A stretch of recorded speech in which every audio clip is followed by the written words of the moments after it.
times I experience very immersive dreams, mostly fearful ancient type. What does that mean? Well, when going through anxiety or when highly sensitized, we tend to dream really vividly, and we dream very, very strange things.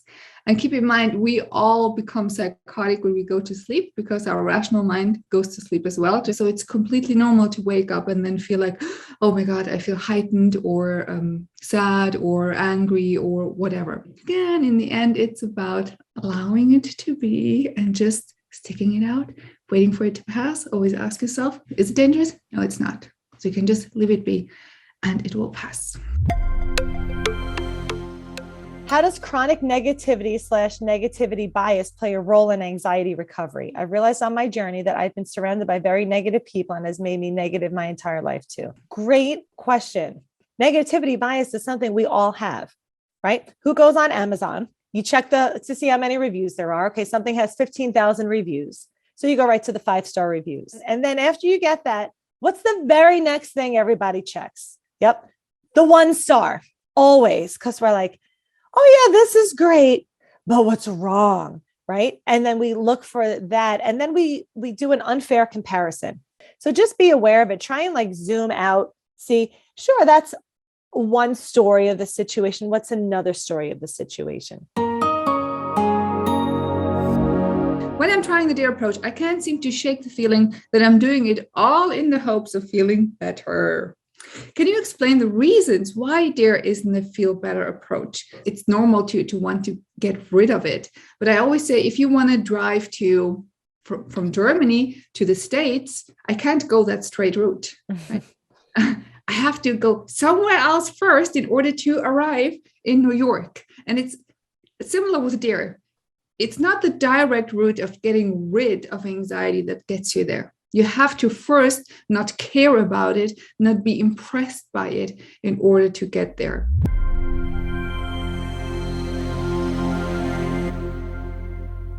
Do you think that sometimes anxiety is a signal from our body that we have unmet needs, that our lives are out of balance, our relationships are unhealthy, etc., rather than just an irrational reaction? We got good questions today. I always say you can have anxiety and you can have anxiety about anxiety. What are you talking about, right? Is it fear of fear? Do you feel anxious because you don't like the sensations or the adrenaline or the intrusive thoughts? So is your anxiety geared towards yourself and your inner world and your inner experiences and what is going on? You don't like the way you feel.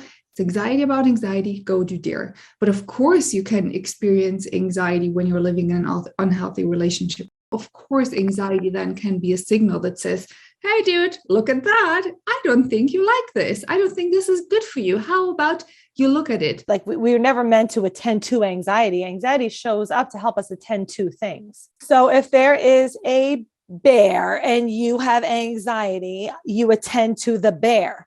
And anxiety shows up to help you attend to the bear. Okay. And if anxiety shows up and no bear, you just keep living. This is where everybody gets like anxiety shows up, no bear.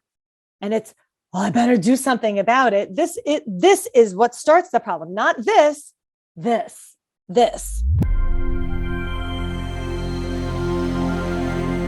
How do I mentally get out of thinking I have to be careful of not taking care of my anxious thoughts and sensations? I'm feeling like I'm forcing myself to allow and run towards, so I'm struggling with truly tolerating it. Sometimes we just spend a little too much time and a little too much effort trying to get it just right. The whole point is, oh, that thing? And carry on. Where you shine your focus and attention on is what you're telling yourself. This is what's most important. If you're shining your light on a shitty thought, you're sending the message, this is the most important thing. This is the thing I hate the most. And I'm treating it as the most important guy in the room. I'm having ant crawling symptom under my head skin for 2 years and constant headaches, ear pressure, pain, nothing feels real, don't know where I'm going. Can anxiety cause this symptom? Is that a symptom of anxiety? Michelle has a term for that. Michelle, what is it called? Chronic human fluctuation syndrome. And she will explain what that means. Sometimes your body does weird shit. You know, physical sensations sometimes do have actually a physical cause, so maybe vitamin deficiencies. So first is your visit to your doctor, check out that you're healthy, everything is balanced. And if after that everything comes back clear and you're going through a phase of heightened anxiety, chances that your sensations are due to this heightened state are like 98.9%. What anxiety generally does, it heightens whatever it is you're already experiencing. But there's reasons for feelings, and then there's how we treat the feelings that are present. And this is the dare stuff. Now I can choose if I stay involved in it or if I go back to notice mode and then involve myself back in life. What do you do about frequent waking up by heart pounding and needing to use the toilet? And what can you do about reacting to uncontrollable severe GERD brought on by anxiety and panic attacks 24/7? Look, you get up, you go to the toilet, and you allow your heart to do. And then you go back to bed. And I'm not making fun of you, but I say this in all seriousness because it's not so much about your physical sensation that might be unpleasant and uncomfortable, but it's not your job to do something about it. The approach is never to fight it or get rid of it, because everybody's always asking, what do I do? We're like, nothing. Like, do very little. You practice less doing and more being. Okay, regarding agoraphobia, how do you get past concerning yourself with what the neighbors are thinking when they see you regularly only walking a certain distance up the road, then stop for a bit, then turn around to go up the other end? I know I shouldn't be, but I can't help but feel embarrassed and ashamed even. What do you suggest? I think it would be super cool if you could just, walk up to them and tell them, like, hey, look, I have an anxiety issue and I'm working through it. I'm daring through it. And this is my daily practice. So I don't want you to think that I'm doing something weird. If that is too much for you and you feel you don't want to be that open with your neighbors, try to care less. But we're so focused on us. We think everybody's as focused on us as we are. And generally, that's not the case. You start caring less when you stop fighting that feeling. Has the topic of DPDR come up in relation to excessive meditation practice? Would the DARE approach be taken in the same way to help accept and allow those sensations? But curious if others with extensive meditation experience have had this happen. It's completely normal as long as you don't obsess about it. Give it the context that it needs. Oh yeah, I'm meditating. It's normal to feel this way.